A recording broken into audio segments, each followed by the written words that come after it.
This podcast are those of the individual guests. If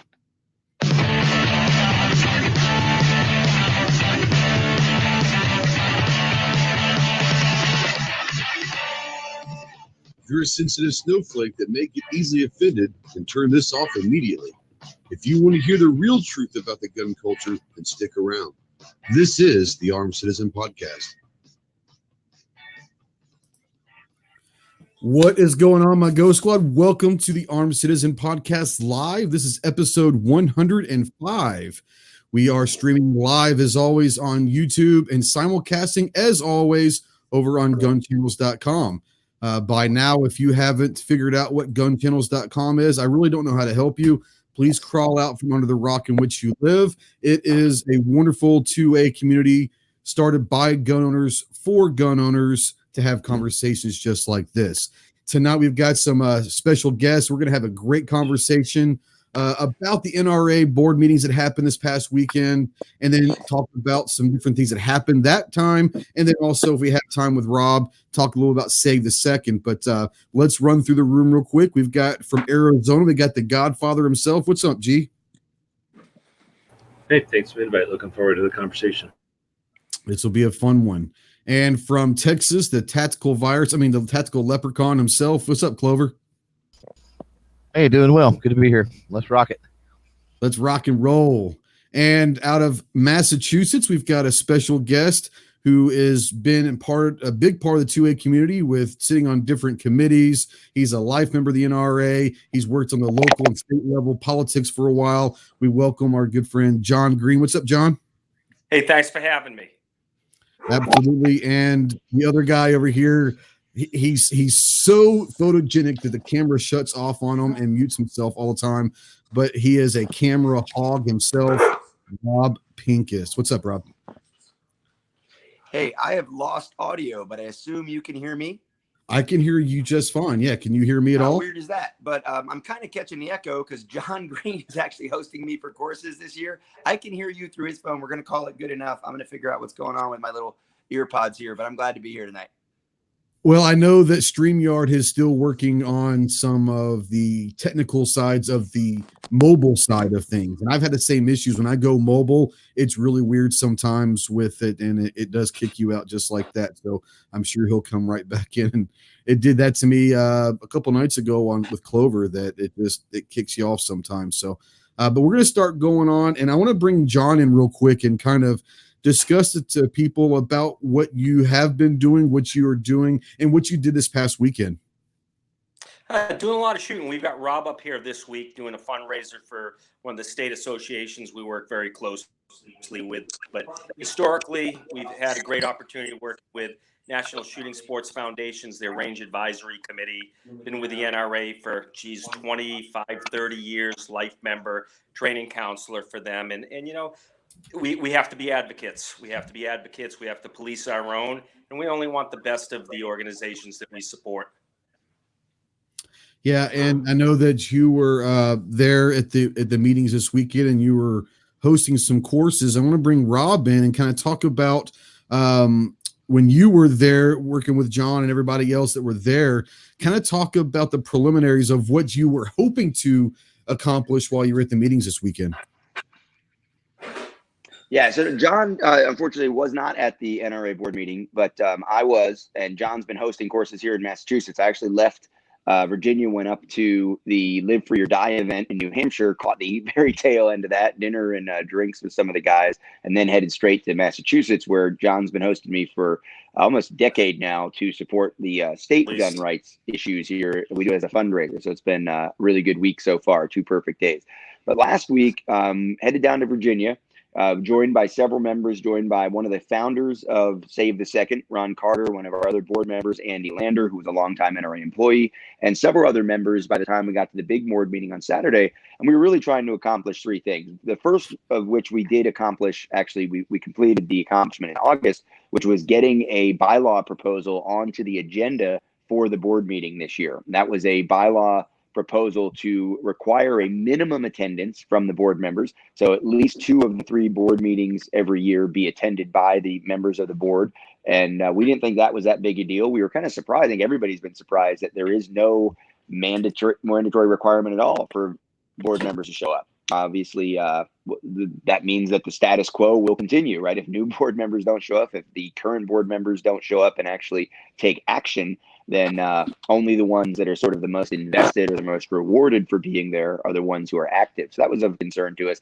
The second thing we wanted to do was lobby directly to the different board members that were there and appeal to them as members of the organization. You know, I get it. Like, I've been in this industry for a long time. I'm friends with a lot of board members. I'm certainly known to most, if not all, of the board members. And I'm known as being a guy who's not afraid to ask hard questions or push hard issues. And I've certainly been somewhat controversially in that inner circle, very, loud of voice when it comes to the criticism for the current NRA regime and the status quo. So I get that I have a little bit of a target on my back in that environment. But there are plenty of people that showed up who are just everyday members. So it was really important for us to let the directors speak to everyday members, as well as those of us inside of the industry and inside of the gun community that want to lobby for change. And the third thing was simply to find out what was going on, to hear what we could hear and learn what we could learn during the board meetings, and especially during some of the more important committee meetings, the finance committee, the audit committee, the legal affairs committee, the civil affairs committee, to find out what exactly is the NRA doing, how has this controversy and this crisis affected their ability to act, and what are they saying about it, and what do they seem to be doing to try to fix things, both in a looking back, like rectify the past, punish the people that have done wrong, hold people accountable for the screw ups that they've had, and then what are they doing in the future looking forward to keep those things from happening and to get out from under this cloud that they're under. Now, I've been watching kind of your posts throughout the weekend, and it looked like you guys had some gatherings. You were asked to leave and all that. I guess they went into executive session again, and you guys were not privy to what happened there. When they came out of executive session, did they make any announcements as to things that they did or they talked about while in those sessions? You know, unfortunately, I lost the audio again. I'm going to try to reconnect and connect one more time. Yep. You might not, just try not to use the earbuds. Anyway, so let's go back to John real quick. And you're a NRA Life member, and knowing that Rob and these people were gathering there at the board meetings, have you ever been to one of the board meetings? Even though, you know, I know the NRA members are allowed to, and they actually, I don't know if they hope to, but I think that a lot of people would hope to get into those. Have you ever been to one of these meetings before? No, unfortunately, most of my work has been with the National Shooting Sports Foundation. We've attended different meetings, training meetings, done a lot of work with the training department down at the NRA, but no, personally, haven't been to one of the NRA board meetings. So that's interesting. Unfortunate that they would treat members in such a way, but that's what.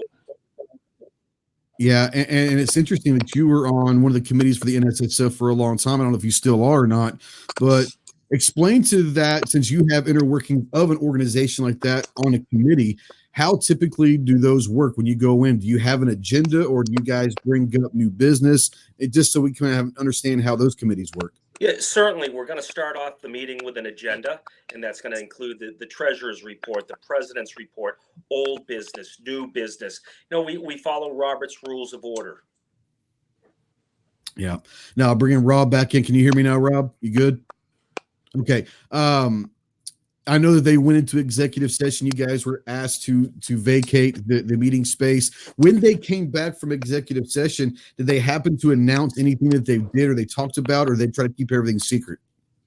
There was some talk about, so we're talking about the main board meeting. Of course, we can kind of maybe go backwards and talk about some of the things that happened earlier in the week. But at the primary board meeting, we went in and the members were sequestered from the directors. That was pretty typical for the week. It was very, very clear that the NRA as an association did not want the members there. They weren't there to accommodate the members, weren't prepared to accommodate the members, did not appreciate any of the members being there, nor did they want us interacting with the directors.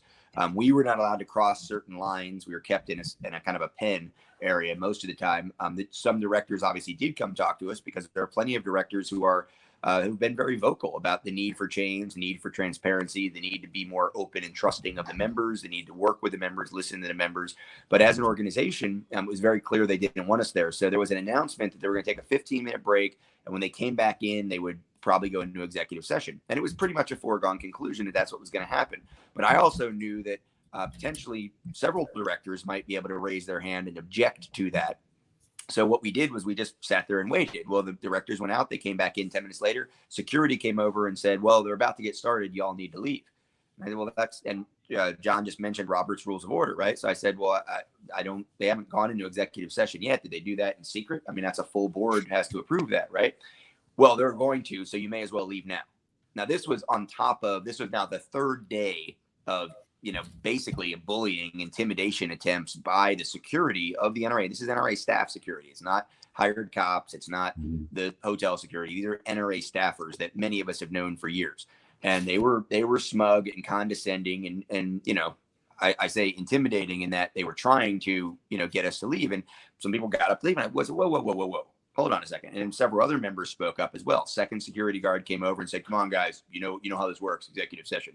I go, let them vote on it. I want to see them vote on it. They haven't voted on it. They're not in an executive session. Well, they're going to be. Okay, I get it. They're going to be, but you need to go. I'm not leaving here unless you're going to physically pick me up. I want to watch them vote to go into executive session. And they did not like that one bit. And then a few other members took their seats back down. Some members weren't sure what to do.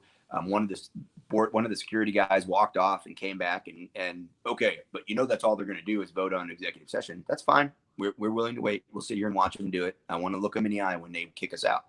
So the board members came back in.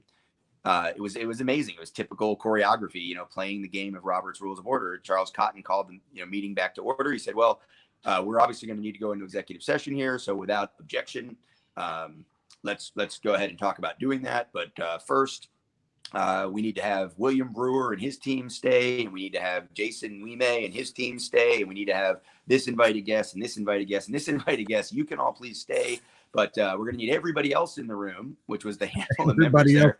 Need to leave. And so if there aren't any objections, we'll go ahead and go into executive session. Now, while this is happening, one of the directors has been standing at a mic waiting to speak, and he's being ignored.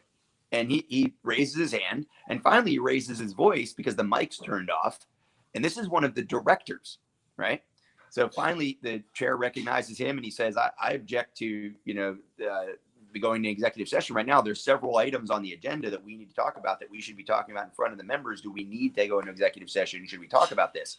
And then the parliamentarian gets involved. So you've got this little parliamentarian guy who's like whispering in the ear of the chairperson, just like what happened with Richard Childress at the members meeting this year.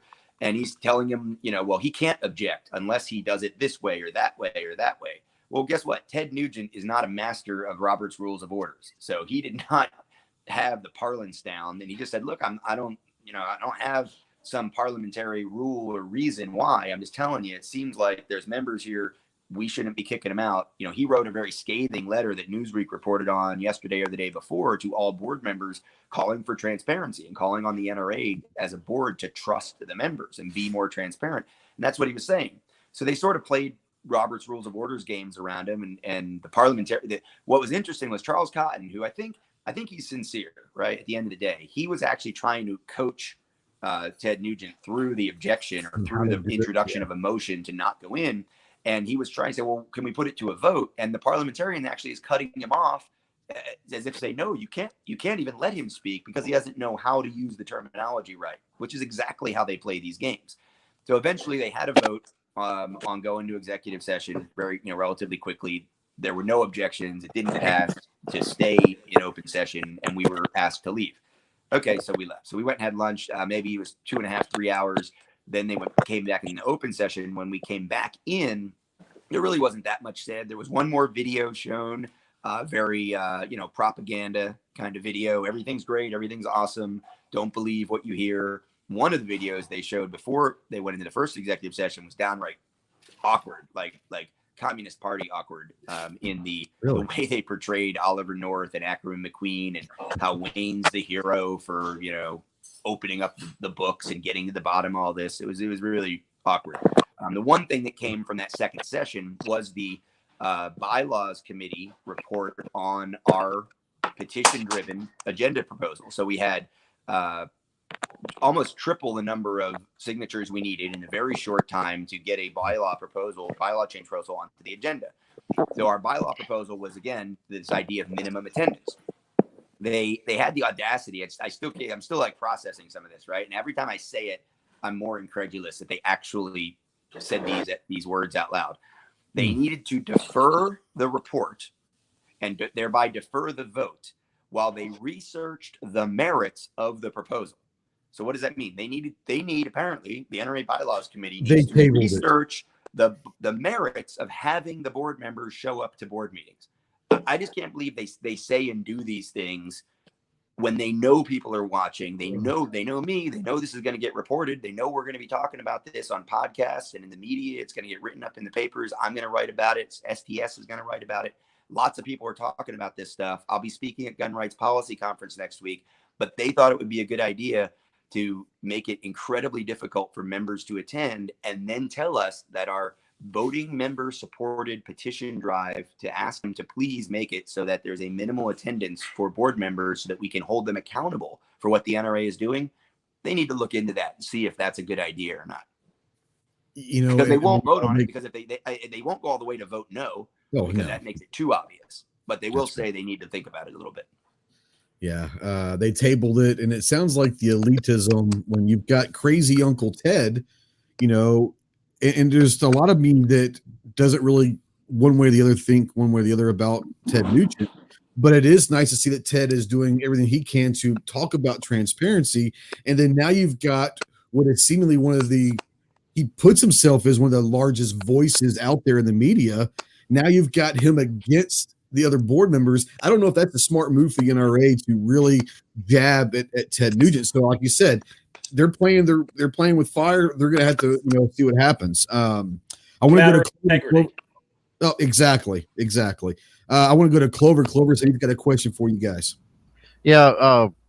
Rob, you were saying that talking about the petition to, basically require attendance by those board members. Out of the 76, whatever number it is, board members, how many showed up for the thing this time?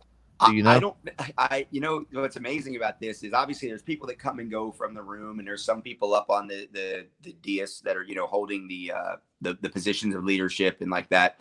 They couldn't agree. And as much as I love, John Fraser, Mr. Fraser does so much work as the secretary. He talked about herding cats. This guy passes all the information around. He deals with all the directors. He deals with the staffers. He deals with the members with our petition drive. This guy, Fraser, and he spent some time talking to us as an engaged staffer. He's one of the few staffers that spent some time talking with the members there. And I really do think this guy is sincere, and he's really stuck, in a job that is probably not very full of very many people saying thank you, but he does a lot of work. And this guy, between him and his staff members trying to count votes and count the number of board members that were present, they changed that number 3 or 4 times. By my count, there were 59 board members of the 76 present. And that's kind of pieced together by the excused absences we heard, the number of votes we heard counted, things like that. At one point, the official number was 54. Then the official number jumped to 60. So somewhere between 55 and 60 board members were present. I think ultimately they ended up giving excuses for all of the missing people. But obviously one of the people that was very obviously missing from this board meeting was Oliver North. Apparently there was a family issue that he needed to attend to, was what we were told. But it's probably, I don't know if there wasn't a family issue. I don't know if he would have shown up. He is the one board member who has officially been asked to step down by the NRA, by Wayne LaPierre, but he has, through his lawyers, communicated back to the NRA that he will not be stepping down. That being said, he also hasn't really done much for us since he broke this all open, back in March/April. Yeah, and to kind of follow up on what Clover was talking about and all that, I don't know, for those of us that have never been there or understand, is 59, is that a high number, a low number? Is that a normal number? I think it's a high number. I think it's a higher number than certainly they expected. One of the things they changed this year was they cut out, obviously they dropped a bunch of people from committees. Dwayne Liptak is probably the most well-known board member. He was also very engaging with the members.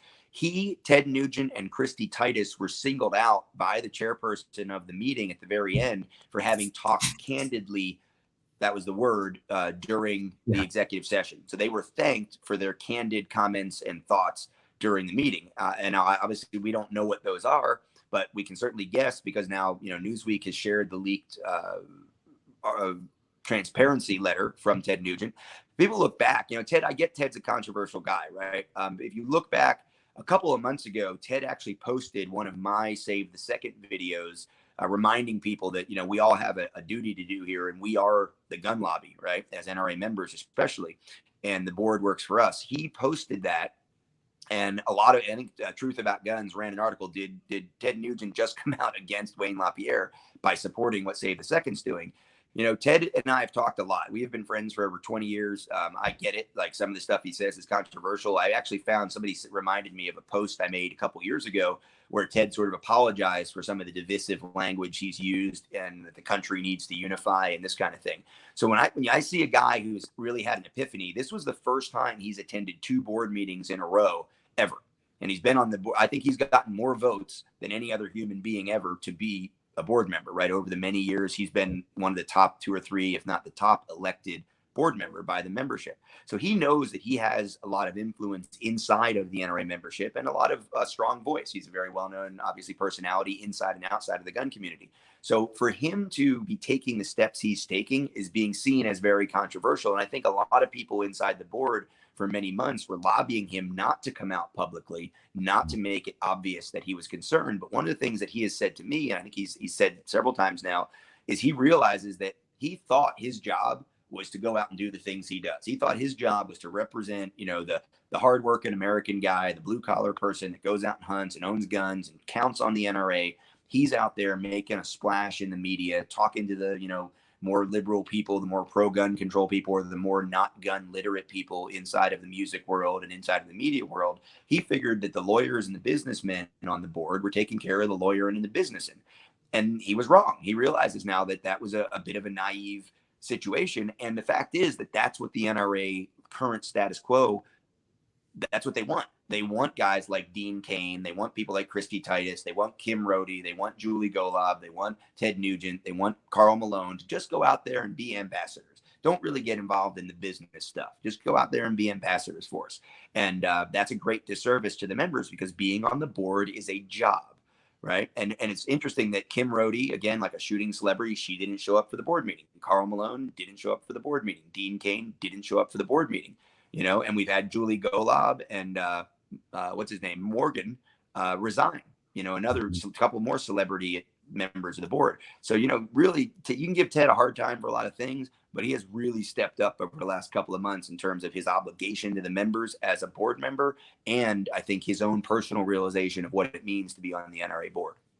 Well, I think that is very, very important. Like you said, he has been over the years probably the most voted on board member in the history of NRA. And it's nice to see that crazy Uncle Ted out there doing his TV shows and doing all of that is maybe taking that responsibility to the next level, because if there is anyone out there that could maybe change the tide, maybe his being vocal and in the public eye could do that. So I want to bring G in here. G, do you have any comments or questions that you want to talk about?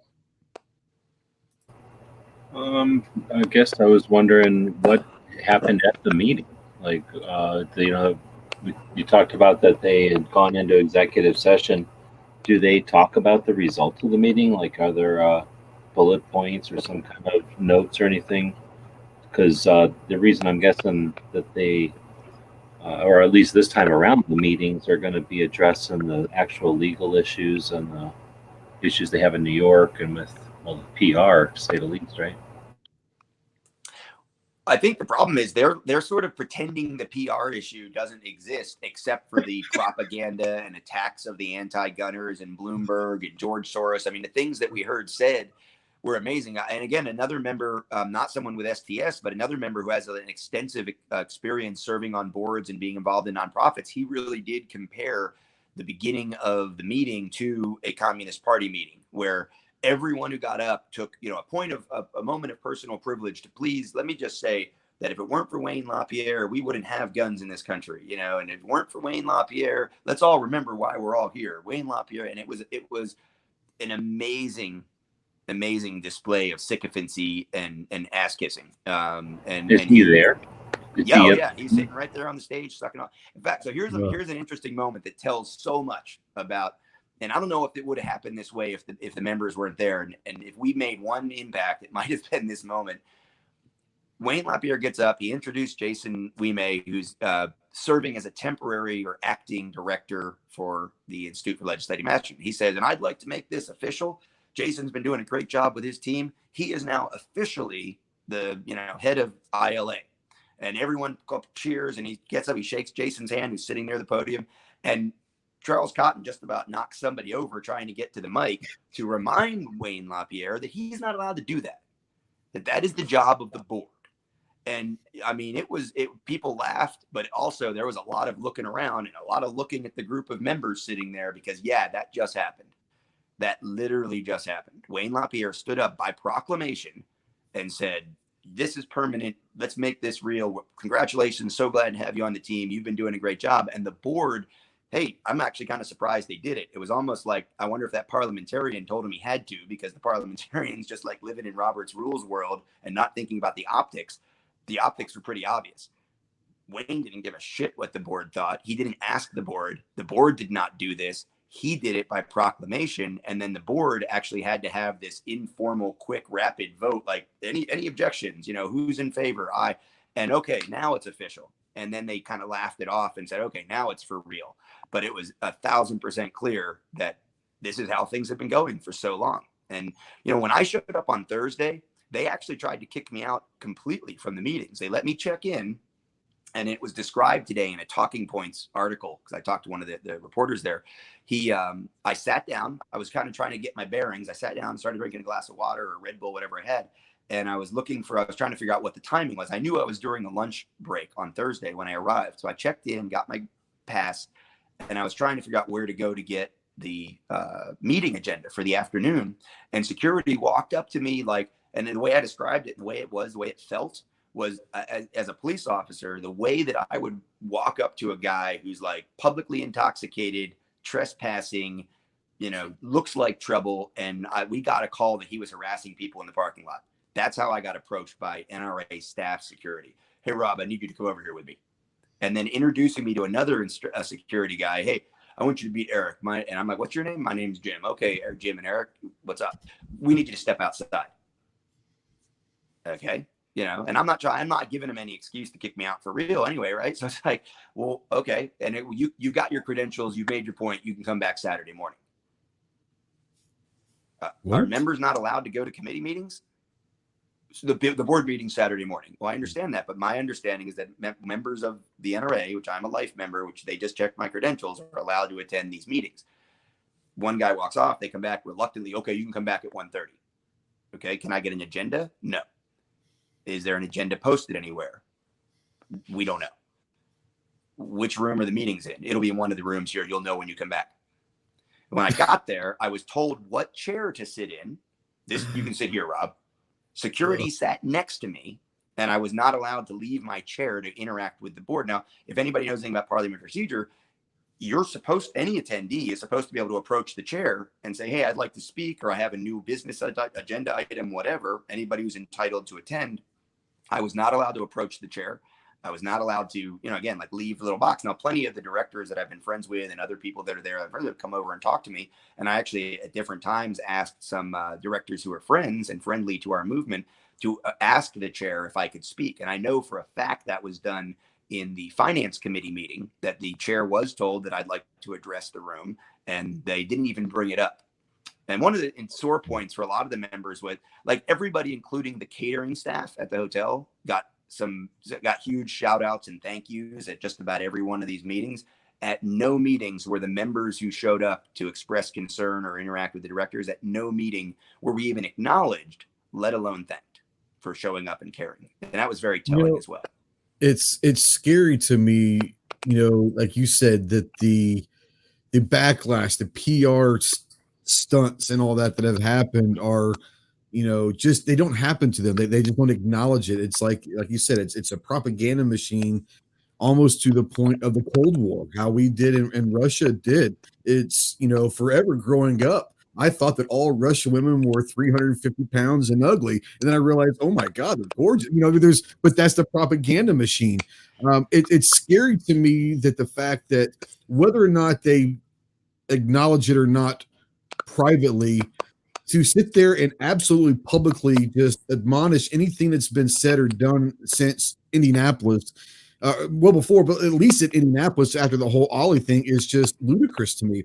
I want to bring John in. John, do you have anything that you want to add or ask right now? Yes, certainly. I think seeing Ted's advocacy and Rob's advocacy, it gives me great optimism. I mean, I'd like to see the ship naturally righted from the inside, but they've got to follow Robert's rules. They need to encourage members to come to these meetings. I mean, that's what an organization, that's what a corporation does. It encourages their members to attend these meetings because they work for us. So, Rob, thank you for what you do, and thank you for bringing attention to the matter.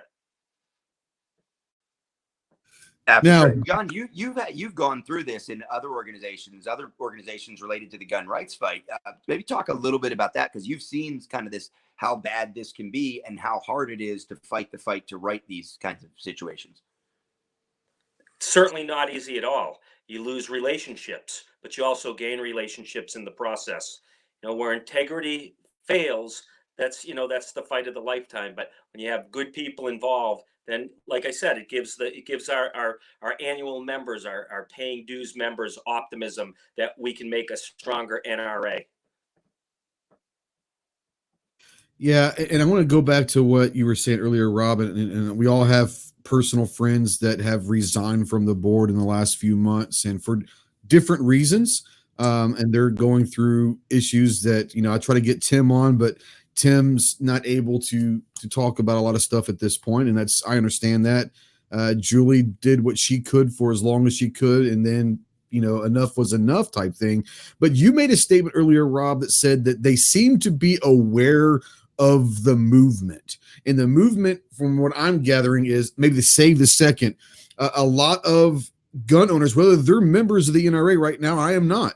But I'm still passionate about saving this NRA because I think that it needs to not go down in flames. But he said they seem to be aware of the movement, or at least they acknowledge that there is a movement out there of the membership and the gun owners of the United States. Not say GOA, but the firearms owners of America seem to be upset and trying to figure out a way to change things. When you say that they seem to be aware, but they don't acknowledge it, to what extent do you think that the board, but especially the upper echelon of the board, really takes what we're trying to do, and what you're trying to do is save the second, as serious cause for alarms? Oh, I think 100% of the people that are paying attention are alarmed by, maybe not save the second, maybe not me, but the number of American gun owners. And I see that as NRA members, former NRA members who have quit in disgust or been run off or felt like their money wasn't being well spent. And then all the potential NRA members. One of the things I've said for a long time is the NRA shouldn't be bragging that it has 3.5 or 4 or 5 million members. It should be lamenting the fact that they don't have 30 or 40 million members out of the 100 plus. At one point, someone on the stage claimed 120 million gun owners. I forget who it was, but one of the people in leadership at the NRA said, okay, we're here representing 120 million gun owners. And I know the numbers gets reported between 100 and 120 million, but okay, if you're saying that, if that's your official count for American gun owners, how are you so excited about being down to 4.9 million? At one point this year, they were claiming 5.5 million. Their now official number is 4.9. You're losing members. And what was interesting was one of the other interesting quotes, Wayne LaPierre 2 or 3 times in his speech said, this is the highest number, the highest percentage, the highest number of membership, the highest rate of membership we've ever had during the 3rd term of a pro-gun president. And that qualifier is amazing. And he kept using it. And again, it's like, do you think people aren't hearing what you're saying? This is the highest membership number we've ever had in the 3rd term of a pro-gun president. Okay, you keep saying that. It's not going to make it sound better. In fact, it makes it sound worse when you keep saying it. It's like, how grasping at straws are you? Why don't you just admit that you've lost 600 million or 600,000 members, and that you have less than 5%. If you go by 120 million, you have about 3.5% of all American gun owners as members. You've got a problem and you need to fix it. But again, while everyone acknowledges that we're here, we as the American gun owners who are concerned about the NRA, while everyone acknowledges that Second Amendment Foundation, Gun Owners America, and many other firearms policy coalition have gained huge membership numbers as people have fled from the NRA, We know that other organizations like Black Guns Matter, Guns for Everyone, Armed Equality, Liberal Gun Owners, Liberal Gun Club, they've all had to start up because the NRA simply hasn't represented those huge blocks of American gun owners. And yet, what do we end up with? We end up with them cheerleading, pep rallying, and praising the dear leader as everything's awesome and we've never been stronger and things are great. And it's so there's this, they know what's going on, but at the same time, the entity can't acknowledge it. Right? It's the entity that wasn't prepared, and nor did they want members there. Individual directors, I can't tell you how many individual directors, even guys that are on the other side of the fence, right? We had some great conversations with Todd Rathner, with Willis Lee. I had some great interaction with Charles Cotton, right? And some members, it's funny watching the newer or the younger members of the board that want to be in with like the cool kids that want to be in with the leadership, that are afraid to, that I've known for years, that I'm friends with in the industry, that I've collaborated with, that won't even be seen in public talking to me because they don't want to get, thrown out of the cool kids club. Meanwhile, you've got some of the newer members and guys like Dwayne Liptak and Ted Nugent who are perfectly willing to sit down and say, yeah, look at us. We're talking to the members. Why is anyone afraid of this? Why is anyone ashamed? This is what we're supposed to be doing. Even, and especially maybe if you don't like what they're doing, how about you come across the room and explain to them why they're wrong? Have a conversation with them, have a discussion with them, debate with them. But no, it's easier to stand on the other side of the room and then, block us from making comments online and referring to us as haters. Yeah. Clover, do you have anything you want to bring up or ask right now?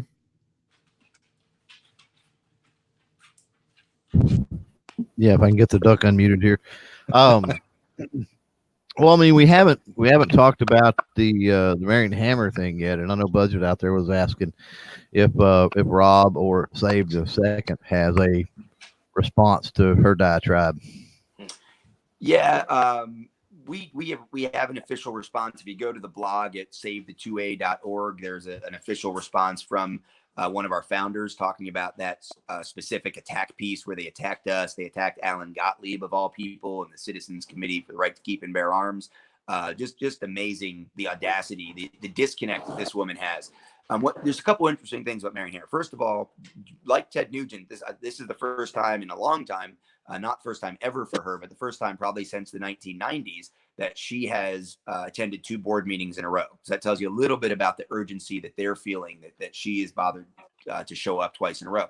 Now, when I say she has a handler, she both at the meeting in April in Indianapolis and at this meeting, she has someone assigned to her that is within arm's reach all the time. I happen to think that's probably as much to keep her from saying crazy things in public as it is to protect anyone, from disrupting her day or whatever. But what's really interesting about her situation is she walked right by us, and in an attempt to speak to her and talk to her and engage her about those accusations and some of the other, crazy talk she's done, the handler steps in and reminds her that we need to go, that they need to go. And she moves on, but you can kind of tell she wanted to talk. She wanted to go ahead and back up her crazy talk. What's interesting about that is while we all see it that way, and it's all incredibly obvious, and you kind of have to wonder, why is she allowed to speak for the ILA in terms of the attack she did against David Delaquila? Why is she allowed to write this crazy stuff against Save the Second and against Alan Gottlieb of all people? Like, talk about a cage you don't want to rattle. He knows where all the bodies are at the NRA. I mean, he's been doing this for a long time. And yet here we are saying, we want to talk and not getting a chance to talk. But here's the cool thing. When you think now, they probably know that she's a little off. They probably know she's a little past her prime. They probably know that she's getting rewarded for her 1990s work and she's not really part of the leadership anymore. She was. What happens at these parliamentary style meetings, right, is that because of Robert's Rules of Order, there's some very tightly scripted pieces where people have to introduce motions, people have to second them, people have to raise points of order. And Marion was the one with the clipboard and the script who got up to make the majority of the scripted motions and the scripted seconds that were part of their, sort of choreography at the beginning of the meeting. She was the one that kept getting up to the mic to make those statements. And so she is integral to the inner workings still. she's not a fringe element that's just like the crazy person that they keep around because she was doing some cool stuff in the 90s. They still have her involved in the minute to minute operations of the leadership of the old guard of that board. And that was amazing to watch. She is not on the fringe. She is deeply embedded and still obviously influential and to some extent calling some of these shots. G, I want to bring you back in real quick and see if you have any questions or comments that you want to bring up at this moment. I don't know if we're on our path or something here, if this is off topic or not, but I've noticed that recently, because I just went to a thing for something local here. Some of our gun shows had a challenge at their venue. So a bunch of people showed up that are typically vendors at gun shows down here, probably traveling vendors, Southwest United States. And then, of course, the promoter. And then, so I know a lot of these people, so we're chatting and stuff. And, after the session or whatever you want to call it, and I want to call them NRA deniers. So yeah. I felt embarrassed. I don't want to say, I don't know what to say. I didn't want to get in there and start riling up. These are old guys. Now, whoever's not muted, when you mute, or you're not going to hear your keyboard speaking. So these are old guys, and they make a lot of money for NRA, and they always have. They, are the engine, I'm sure, that finances a lot of the NRA stuff. So this was not an opportune time to talk to those guys. But my question is, since Rob, you've dealt with this already, or you're getting to deal with this now, how are we going to deal with the NRA deniers, the people that are going to listen to the propaganda movie and then tell us that or if you're listening to Pincus, you're listening to Bloomberg, because that guy's paid off by Bloomberg. He's crazy.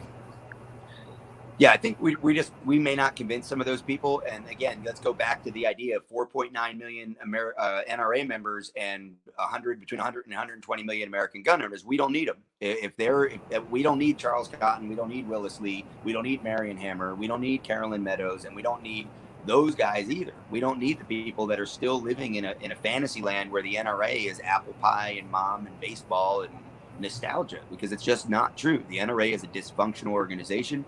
The NRA absolutely needs reform. The NRA needs to get cleaned up. The NRA needs to save its reputation in the same way that I keep using Wounded Warrior Project as the example, right? I defended Wounded Warrior Project long after those stories came out. I was in that denial mode. I was in the rationalization mode. Like, okay, maybe that's all happening, but let me also tell you that I've met the families that have been helped. I've met the volunteers that come out and spend time at these charity fundraisers, and they're not wasting money and they're not living on yachts. These guys are real, and the families that are being helped are real. So I don't know what's happening up there, but I'm telling you, I'm not giving up support, because I know how much good the organization does. And it took a while. It took maybe a year for me to wake up and realize, wow, okay, it really is bad. And we should be putting our help for disabled vets and their families money and efforts towards some other organizations until they can reboot. And that organization got hurt by the turning tide, and they completely rebooted, and they're still trying to rebuild and repair their reputation under entirely new leadership, with entirely new business practices and structures. And that may be what it takes for the NRA to reform in the majority of the American gun owners' eyes. So, there was a report that came out today in the Washington Examiner about leadership in the Republican Party saying that they're not counting on the NRA. They realize the NRA has lost influence because they've lost influence with the American gun owners. They've lost trust and faith of a lot of their members. They've lost credibility inside of the gun community. And that's the big thing they have. It's not the amount of money they throw around. And obviously their money must be going down too, but it's about the votes. It's about the number of people they can influence. And here's the thing. I've said this for a long time. How many people were going to vote for Hillary Clinton, but didn't because the NRA said so? Like what was that block of voters that was going to vote for Hillary Clinton, but also listens to the NRA and takes their marching orders from the NRA? That voting block didn't exist, right? So did the NRA maybe bring some more voters out? Sure. But mostly they threw a lot of money around in the 2016 election. They preached to the choir. They made a lot of money, and they gained a lot of members. So they won as much as Trump won out of the play that they played against the American gun owner. What did we get? We've lost bump stocks. I don't care about bump stocks. I care about losing bump stocks. Did we get national reciprocity? No. Did we get HPA? No. Did we control the Congress, supposedly control the White House, and have a momentum for 2 years before 2018 midterm elections? Absolutely.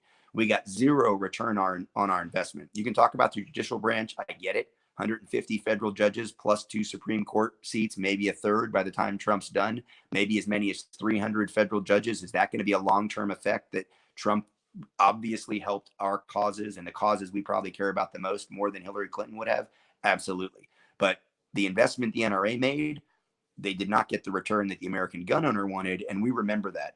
That doesn't mean I'm going to vote for Bernie Sanders in 2020. It means you can talk to me as an American gun owner, Republican Party. You don't have to talk to me through the NRA. And they've learned that.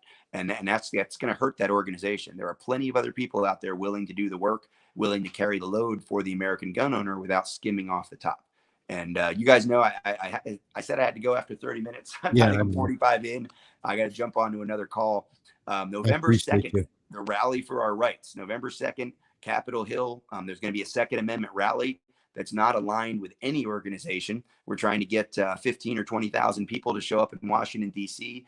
Keep an eye on my social media. I'm talking to you guys more about it, but I got to jump on a conference call to talk about that super cool event that we're just announcing this week, November 2nd in Washington, D.C. Save the date and come see us to rally for our rights. Hey, thanks, Rob, for coming on, bud. I appreciate it. John, are you sticking around? Are you going to stick around? Or are you going to? You telling me what you need. No, I just want to say if you're sticking around, I want to make sure you're not going to leave just because Rob's gone. You don't have to leave. You're more than welcome to stay. Rob, I do want to touch on this. I'm going to pass this through the entire room. But there was a question up here by mandatory carry. And I know, John, that you've been around and worked with a lot of different organizations, and especially the state level. But mandatory carry says, can you guys suggest a group that actually responds to supporters? FPC, GOA, SAF don't, even if I offer to pay them. I want to bring it through the room. John, Clover, G. Are there groups out there, even maybe at the state level, that would actually you have access to if you want to support them? Yeah, absolutely. I'm big with the state levels. There's a lot of power in the state levels, and I think they're a lot more approachable. We need, as a community, to start strengthening our state rifle and pistol associations, whether they're affiliated with the NRA or they're not affiliated with the NRA. What we have to remember is a state association that's affiliated with the NRA. I mean, what do we do for them? We sanction their state champions, and we try to push the Eddie Eagle gun safety programs and some of the basic NRA courses. But other than that, it's the state associations that are gaining more power, more notoriety through events like we're seeing now with the NRA. People are looking for somebody to provide them answers and support. Support your local state associations, definitely. Absolutely. Clover's in the corner raising his hand, so I want to bring Clover in here.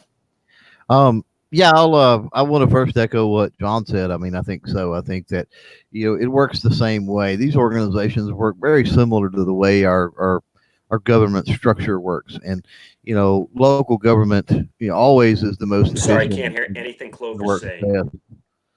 He's on mobile, probably. Yeah, John, are you on mobile? Probably. Yeah, that's the way that it's kind of the StreamYard it's kind of quirky. So I'll come back to you after he's finished talking. I'll kind of recap what he's saying. If you have any more comments, I'll bring you back in.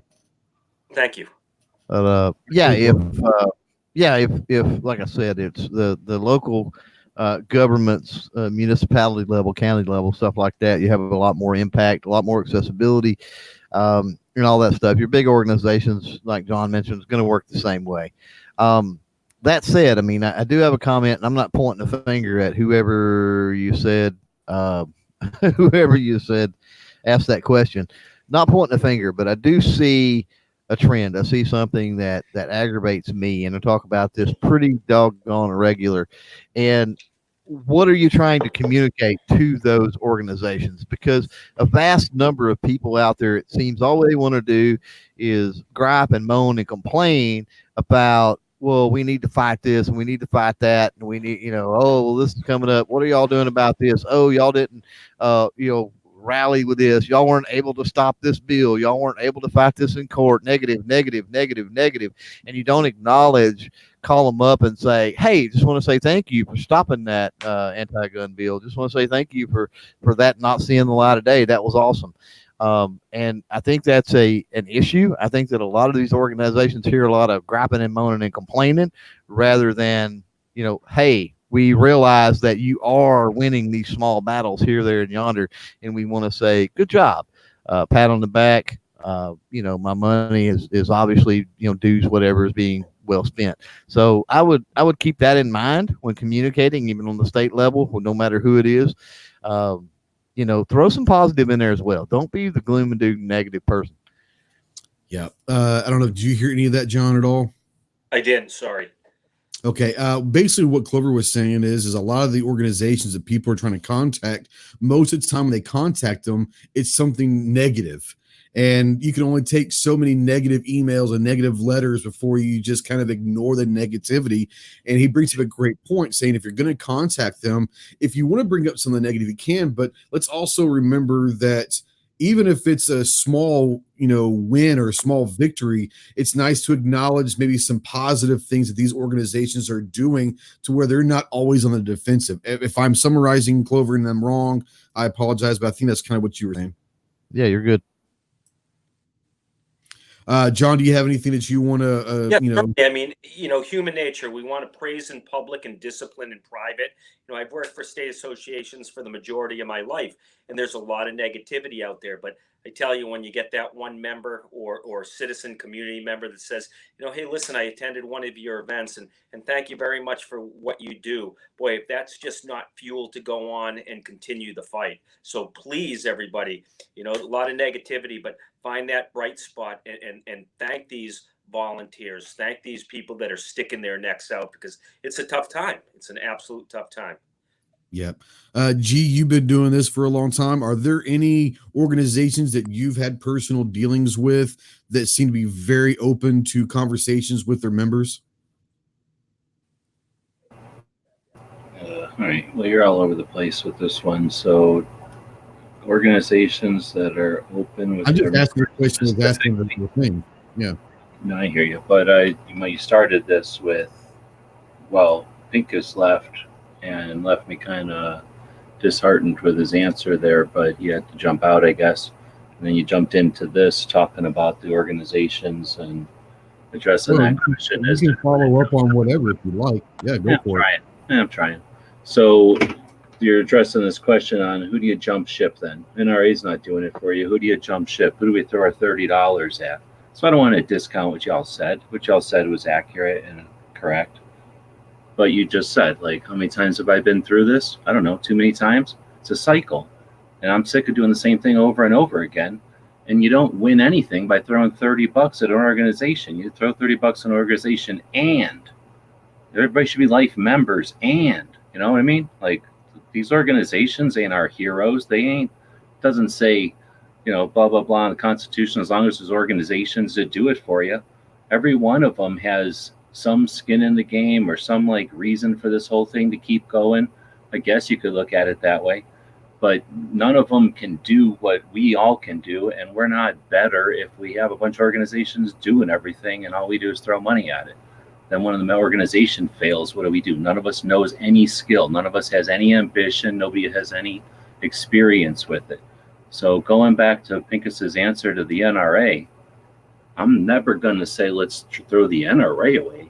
There's too much. That's not even paying attention to what all's going on there. So without even addressing that, because he's not here to talk about that, I can have a conversation with him about that sometime.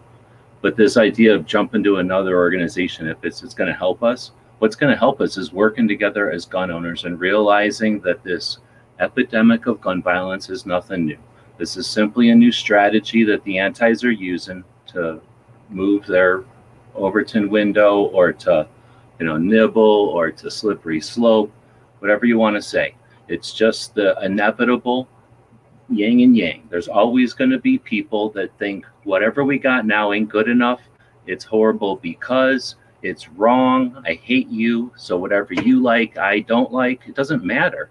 We have to, instead of assuming that someone's going to do this for us so we can get back to watching a sport or playing whatever or buying whatever crap, we got to get used to realizing that the cost of liberty is eternal vigilance. And that doesn't mean you pay $30 to somebody. That's not vigilance.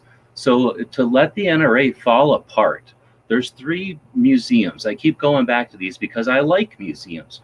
What's his face, the president who used to shoot people or shoot critters, excuse me, and then shoot people in Cuba with lever action, suppressed lever actions. Like, how badass is it to have one of our presidents walking around shooting critters with a suppressed lever action?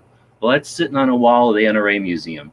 Oh, let's let the NRA burn because there's other organizations that can lobby. Who cares? The NRA does a lot more than lobby. What do you do with president's lever action?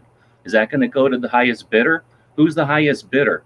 Let's see, Bloomberg can drop $20 million without even paying attention, without even taking it out of actual money that earns that $20 million in interest. He could buy the NRA museum and melt it into plowshares. He could do that in front of everybody, and we'd all go, yeah, we're letting the NRA burn. We're teaching them a lesson. Who are we teaching a lesson to? Our grandparents? The FUDs? I don't like this talk about what's another organization we can throw our $30 at. It's a defeatist, it's a loss of an opportunity, and it's weak.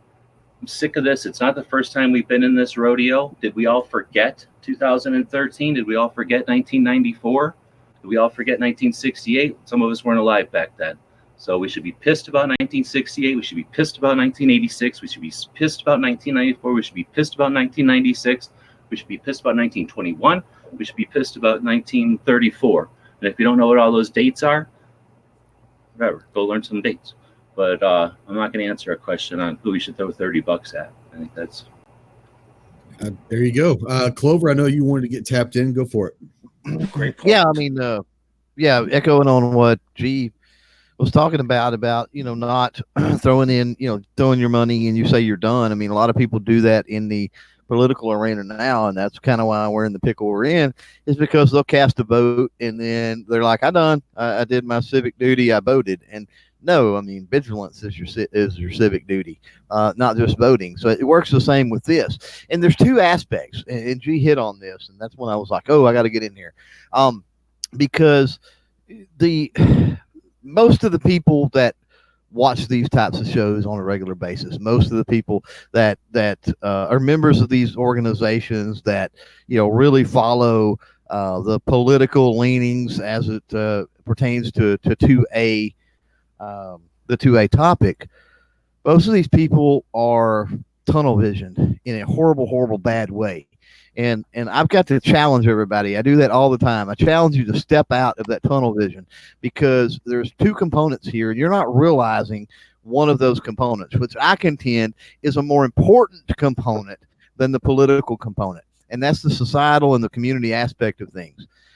So when you're talking about who can I give money to, you're talking about these political organizations. Somebody that's going to fight legislation in court, somebody that's going to, lobby to, have a certain politician that they, it's sad you have to even lobby a freaking politician, right? Well, where do these politicians come from?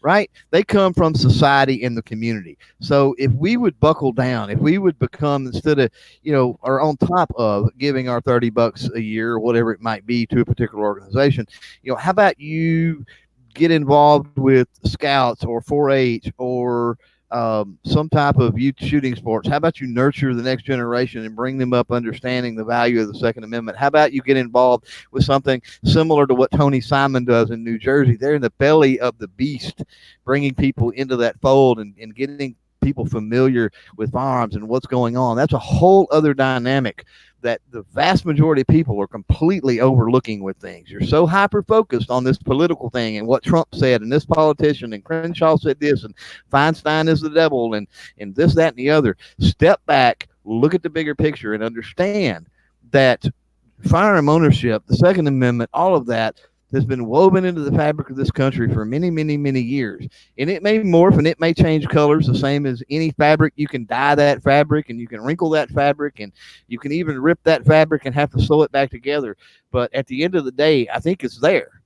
And if we want it to remain there, we don't do that We don't do that by policies and legislation. It's the same way with saying, well, if you pass this law, you're going to fix all of it's going to be sunshine and rainbows. All we've got to do is pass this legislation. Okay. The same can be said on the opposite end. Just because we defeat legislation doesn't mean it's going to be sunshine and rainbows. We've got to keep that, like G. Webb's mentioned, that vigilance, okay, that part of being a good citizen. We've got to instill that into our future generations, and we've got to make sure they come up understanding the same things and are being able to not only teach their children and their children's children the same as we did, but vote correctly, hold these politicians accountable, and heck, maybe even run for office themselves and do it better, right, than the past generations. And that's one of the things that I see from day to day, every day for the last decade. I've seen great kids coming up. Forget about David Hogg. Forget about all these other little kids that, the powers that be, pay them money, fly them here and there, put them on a pedestal and march them out in front of everybody. That's not an accurate representation, I don't think, of the younger generations. And I'm excited for the older people. Call them the FUDs, call them the whatever you be. I think G. Webb's talked about them. Rob and maybe even John had talked about them. The ones that are older and they're rah NRA still, they don't get it and all of this. The younger kids, when we're the age of the older crew, when we're in our, me anyway, in my 60s, 70s, whatever, the kids that are junior high school age and stuff like that now, I think are really going to be a saving grace. And I think there's going to be more of a connection with your older generation than your younger generations moving forward than there ever has been. We use technology, right? The younger kids use technology. Everybody on this panel, their mothers, their fathers, I mean, how much do they use technology? Older people nowadays just really don't use it by and large, but we do. So we're going to have that common ground with them, and I think it's going to make a profound difference. So the question is, what are we putting out? Are we telling them just to throw for $30 and forget about it? Just go to the ballot box and forget about it? Or are we reminding them about, hey, you have to put in the work. You have to volunteer at the local level, right? Sometimes you have to get involved in political campaigns. You have to seek out people to run for office that are going to do the right thing in the first place, so you don't have to fight legislation. And I'm sorry, I went on a ramble. No, you're fine. And before I touch on what you were saying, I want to bring up Mandatory Carry with a $10 super chat. Thank you so much. He said, thank you for trying. Hey, thank you for all that. And thank you for always trying. I appreciate you very much. My 2 cents, whatever they're worth, maybe not be worth 2 cents, is I agree with everything everyone's saying. The problem that we're having in society is not just a two-way community, is where our politics is going as a country. Is I think that everyone has gotten into the mode of, if I pay my $25 or $30, I'm done. I've done my part. And people are expecting to put their $25 or $30 towards NRA or towards their political campaigns or sheriffs or whatever it is, and they're expecting those people to protect them. The problem we're having is that your $30 to the NRA doesn't necessarily mean that the NRA is protecting the Second Amendment. Your $30 to a political campaign doesn't mean that once that person is elected that they're going to stick to what they campaigned on and protect what they were saying. The problem is this: you cannot just throw money at a problem. And exactly what Clover was saying, what G was saying, I'm sure John will agree. I'll bring him in back in a second. Is it goes much more than just finding an organization to send $25 a year to. It means getting involved, like Clover said, in your local politics. I ran for a board member and a directorship at my local gun range because I was fed up with how the range was being worked. The problem is people say, well, that doesn't mean anything. It could mean a whole big deal in this area. If you're at a gun range and the gun range isn't doing anything to promote gun safety, it's not doing anything to promote bringing children and women and more shooters to that club, then they're not doing their job to promote the Second Amendment and the freedom that firearms brings us. So I ran for a board director and got elected a couple years ago. To now I try to promote the fun, safe side of firearms to bring new shooters in. That's what we have to do. We can't just sit there and expect someone to do the dirty work for us. You got to roll up our sleeves. We got to get out there either in politics or just going to your local gun shop, trying to bring a positive spin of who we are, what our culture means. And don't make it about the scary guns. Make it about our lifestyle. Make it about America. Make it about why wouldn't you be for something that can protect you and your family? If you're not with your family, don't you want someone else to be able to protect them for you if something happens? It's got to make it a more personal level, but you have to do that. I'm not saying anyone here. Everyone has to do that. They have to be willing to put themselves out there to make a statement, to talk about our issues. If you don't like the way something's going, by God, do something about it. If you don't like how your sheriff's doing it, go find another sheriff. The one thing that politicians always want is to be reelected. You don't like what they're doing, then find someone that finds and has your same ideals and ask them. If you're not able or willing to do it yourself, go find a candidate that you say might be able to get that city council, that sheriff, that state representative, that U.S. senator, U.S. representative, and by God, let's go find a president that truly is about protecting our rights. That being said, I'm going to bring John in. I know we've all kind of thrown our 2 cents in, and do you have any comments or anything you want to bring up with this? Yeah, absolutely. So when we talk about who do we give our money to? Well, are we giving $30, $50, $100 a year to Second Amendment Foundation? They need money so they can hire the lawyers to file the suits and pay the legal fees. The NRA, the NSSF, your local state rifle and pistol associations, they need the money to cover the overhead. But more than that, they need you. They need you to be face to face with your elected officials, right? It's harder for an elected official to vote against our civil rights when they know our face, when they know our names. So it's harder to make this political change.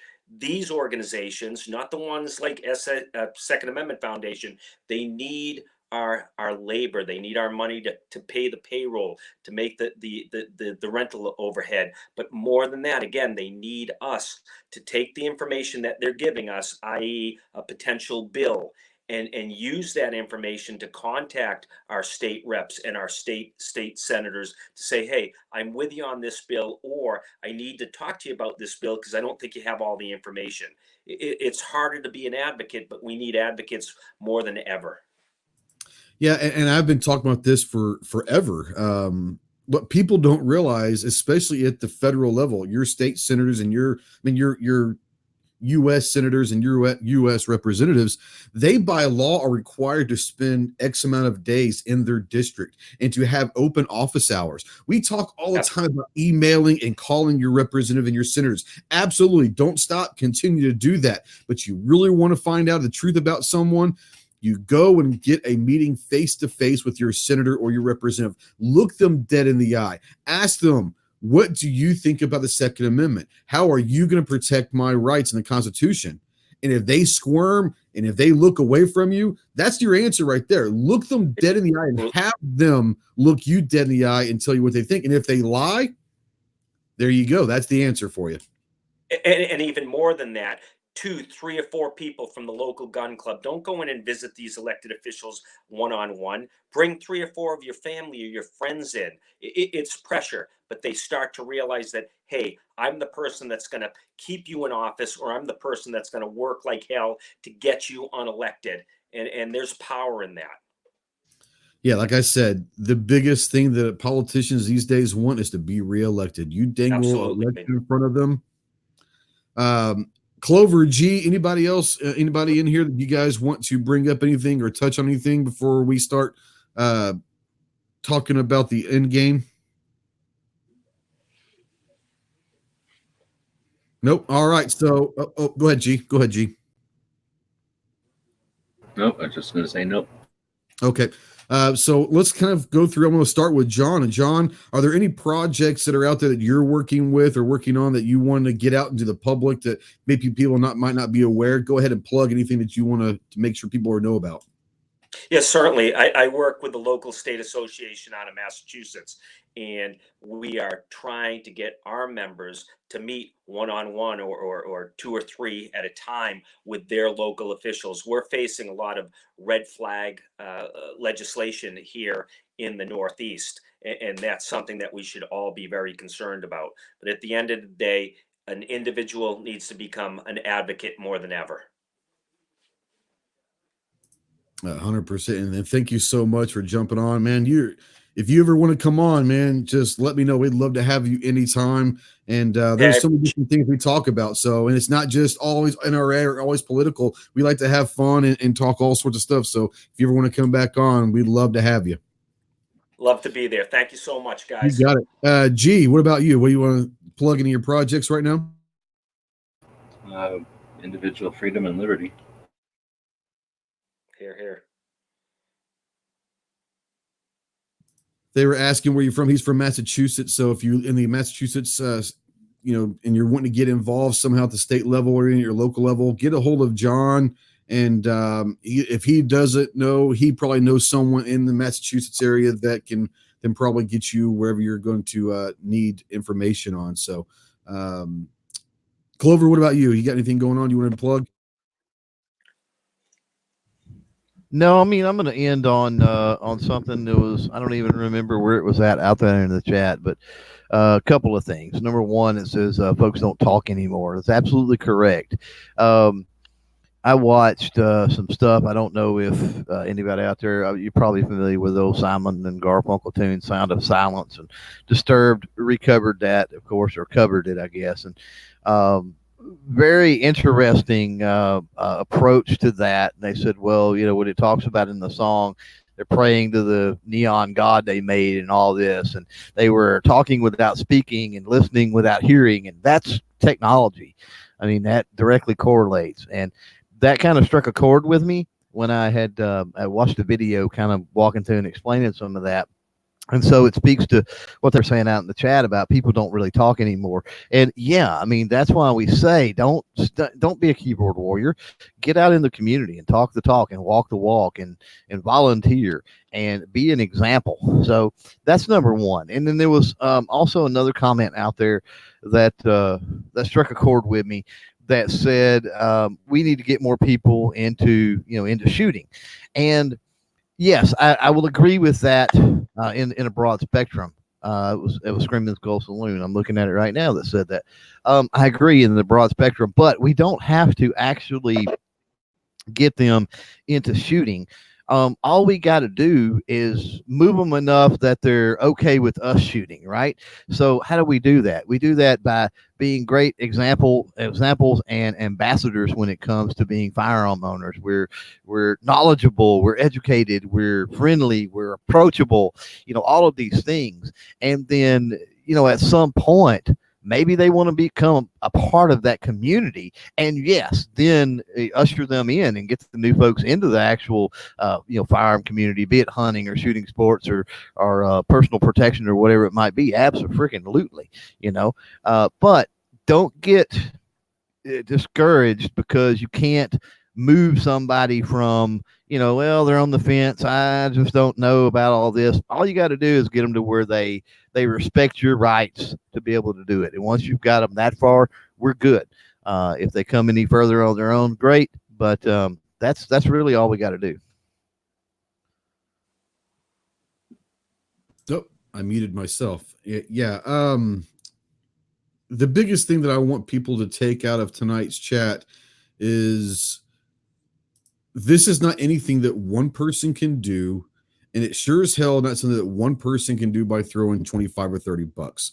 We are coming up on a major election. You have every single one of the House of Representative seats are available. I think half of the Senate seats are open. And obviously the presidential race is open. And this is a crucial election. The next year is going to be unbelievable. And like Rob was saying, November 2nd in Washington, D.C., there's a rally there. Every state, there's a bunch of states that are coming up with rallies. Try to get to as many as you can. Obviously, you're not going to be able to make them all, and that's okay. But if you can't make it, you can still do your part by sharing that information, making sure that people are more aware. Everyone has a job or a part to play in this. And I want to use an analogy is one person cannot move a boulder. It takes a large group to move a boulder. And the more people we get, the easier it is for each individual to help move that boulder. So we need to come together, put our differences aside over how we feel towards the NRA or the SAF or the GOA, or whether we just like hunting, we just like plinking, we just like this. If you are passionate about being an American, protecting the Constitution, protecting our inalienable rights, and protecting our freedoms with firearms, then regardless of where you are on that spectrum or how you hold that personally to your heart, we all need to be allies for the next year. We need to be allies forever, but at least for the next year, to make sure that the other side knows that we're not someone that they want to mess with. As far as myself, there is something going on. Clover, do you guys want to bring something up in the side chat, or are y'all just talking back and forth? No, you're ending it. Okay. As for me, the only thing I want to bring up is my craziness of the summertime is starting to kind of slow down, which means I'll be able to get to the range. I went to the range today for the first time in a long time. Got some stuff done.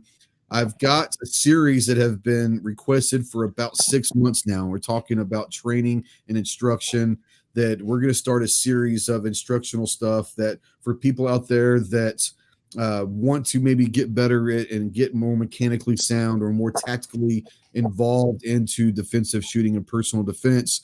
We're going to start a series up that's going to help kind of take little pieces that we've learned throughout the years and all of that.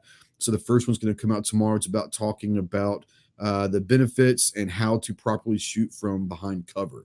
So if that'll be out tomorrow afternoon sometime, so check that out. Thanks for everybody for watching. Once again, thank you for everyone out there. If you're watching live, thank you for being involved. It's a great conversation.